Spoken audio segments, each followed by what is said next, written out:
Hello you beautiful people out there, what is going on? This is your friend Brady coming at you fast with another Paragon Beast Builds video, and today we're going to be looking at my main dude, my main boy right here, Steel, the Tankly Tank. For those of you who don't know, I love to main tank, so Steel is a pretty good buddy of mine. We're going to be looking at a deck for him, and as you can see, his durability is 10, so he is a freaking tank, and everything else is kind of default. So let's go over to the profile, to the decks, to the Steel deck, and let's check it out real quick. So, as always, I will put a list of the items in the order of which you upgrade them and all their upgrades in the description if you lose track of it in this video.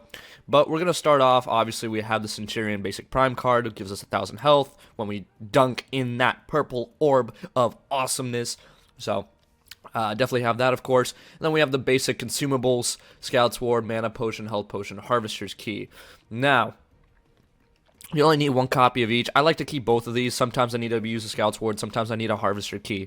But most of the time I actually grab a Harvester Key because enough people on our team get Wards and not enough people on our team get Harvesters. But that's all good. So Steel is mostly a support when you build him like a tank, which is how we're going to be building him today. We're going to be building like the best tank in the game in my opinion. Because of all of his abilities, and just the way you can build him, and the way you can play him to protect your teammates, and to stay alive in fights. So Harvester's Key is usually good for support. Now for the equipment, other than starting off with a health pot, mana pot, and a key, or a ward, depending on your situation, you have these equipment items, which are also going to be used depending on your situation. So notice how I have 4, 5, 6, 7, 8. I actually have 8 items, 8 equipments, and that's because this depends on the situation in which I'm playing. I actually probably don't even need Silverspear, but I'll talk about why I have that in my deck anyways. So, the first thing you want to start off with after you get your pots and stuff is you want to take a look at the enemy and see what their prominent form of damage is. If you see 3 people doing physical and 2 doing energy, you want to prioritize physical armor first. If you see 4 physical and 1 energy damage, or the other way around, then you're in luck because you're going to be super happy about the situation. So let's just say that we have to slot Tempered Plate first. So Tempered Plate is going to be slotted in, and you're going to put in 3 guards in the Tempered Plate, into the first Tempered Plate. 3 regular guards, because you want to get that early access bonus early on in the game, so you can be a tank right off the bat. You want to get that physical armor upgrade bonus from the Tempered Plate, so that's why you slot it with 2 pointers. Then you go off to the next card, which is the Toon Barrier. It's always, your first 2 cards are always going to be Tempered Plate and Toon Barrier, no matter how you flip it. If, like I said, the majority of the cards are, or the majority of the enemies are physical damage, you're going to start with Tempered. If, let's say there's only 2 enemies that have energy, you're going to grab Toon Barrier, but this one, you're going to slot with 3 Greater Barriers, okay? You're not going to do the 2-point cards, you're going to do the 3-point cards. So this is where it kind of gets a little bit tricky, so you guys need to listen carefully. So your first upgrade equipment armor card, either Tempered Plate or Toon Barrier, okay? Whichever one comes first, that is the one you slot with 2-point cards. Whichever one comes second, that is the one you slot with 3-point cards, okay? So, after you have slotted these 2 equipment items, you go on to your third item, and this depends on the situation. Again, if you feel like you don't have enough guard against the physical damage or enough barrier against the energy damage, then go another one. And this time, whichever one you picked, go 2 greater guards or 2 greater barriers, and then go 1 greater health. Okay, so you're going to have 2 greater barriers or 2 greater guards, right here. 2 greater barriers or 2 greater guards. Other way around. That totally just fucks some people up.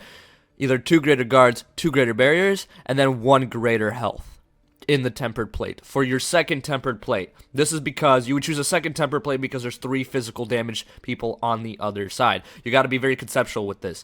Okay, now that's the thing about building tanks, is it's always situational. There's no like one clean formula to it. That's why I like playing them so much. That's why it's important to know how to build them right as well.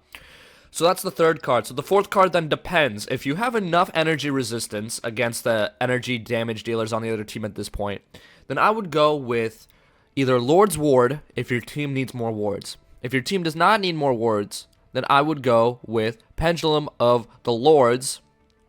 That actually rhymes. Pendulum of the Lords. And I would slot this with 2 Advanced Chrono 2 advanced chrono. I have 3 here just in case, but usually I'd slot this with 2 advanced chrono and 1 greater health. No mana slotting. You don't need to slot mana for steel. You just got to be wary about using his abilities when he doesn't have that much mana. So, again, the 4th item is either going to be Lord's Ward or Pendulum of the Lords. We're going to assume it's Pendulum of Lords, and we're going to slot it with 2 advanced chrono and 1 greater health. You want to slightly be building his health up as you're building his defensive items up as well. And by the end of it, you should have about 3,800 health, 4,000 health as steel, as well as a shit ton of armor.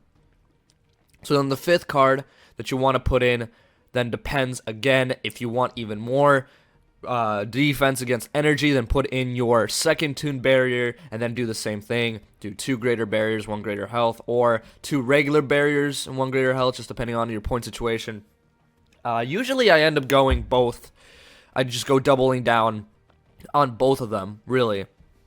But if instead I feel like, okay, well, the energy person is like a Muriel or something, right? And everybody else, like you got a Sparrow, a Twin Blast, a Grux, and a Rampage or something on the other side. They're all physical.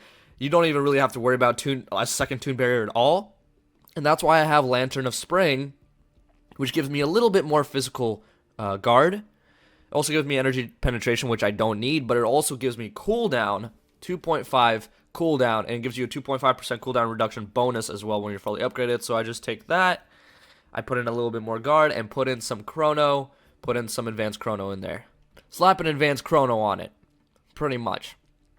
Just to get more abilities back faster, because you want to be using your shield abilities as much as possible to protect your allies. And then the last upgrade card I have, again, depends on the situation. At this point, if we have slotted these 4 cards right here, these 2 temper plates and 2 Toon Barriers and Pendulum of Lords, then the 6th card would probably be Lantern of Spring for that cooldown reduction. If I ended up slotting 2 Tempered Plate, 1 Toon Barrier, 1 Lantern of Spring, and 1 Pendulum of Lords, then my last card would be Silverspear, just because it gives you a little bit of that health regen, it gives you a bit more mana, and it gives you a bit more damage. It's just one of those cards where I don't even bother upgrading it. It's just a nice thing to have. Its fully upgrade bonuses gives you more mana. That's kind of why I have that, but really don't need it.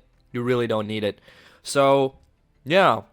The Lord's Ward, like I said, it would usually come in the number 4 spot, depending on how team-oriented you and your team are together.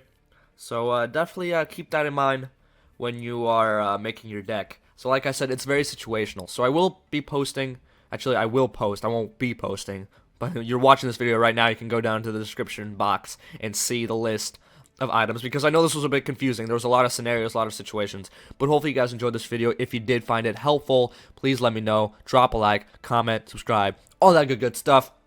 As always, make sure y'all have a wonderful day.